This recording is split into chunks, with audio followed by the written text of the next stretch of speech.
Benoît Déhu, Champagne Déhu, donc je suis la 7e génération de vignerons sur le territoire de Fossois. Nous sommes dans la vallée de la Marne en Champagne, à environ 40 km d'Épernay. Donc l'exploitation est aujourd'hui scindée en deux parties. La première partie en agriculture conventionnelle, raisonnée. Donc aujourd'hui c'est 12 hectares et demi.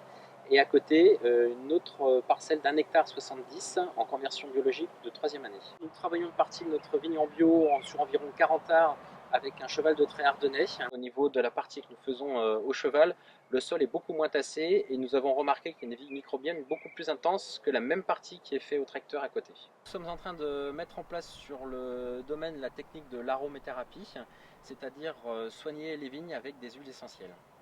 Alors c'est quelque chose qui est très peu utilisé aujourd'hui et je n'ai pas voulu me lancer comme ça du jour au lendemain dans cette aventure et j'ai effectué une formation avec quelqu'un qui est spécialisé dans les huiles essentielles. Pour exemple, la partie qui nous intéresse le plus c'est le mildiou et l'oïdium.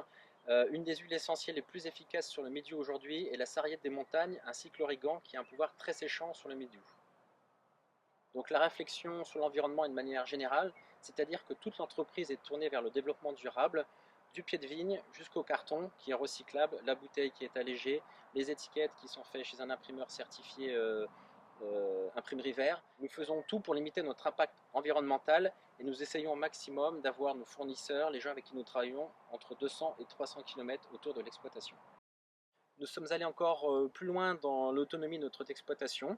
Nous avions une parcelle de bois avec des vieux chênes de 150 à 200 ans. Nous avons décidé d'en abattre à peu près une vingtaine pour pouvoir faire des mérins et ensuite faire des fûts qui proviendront uniquement du terroir de Fossois.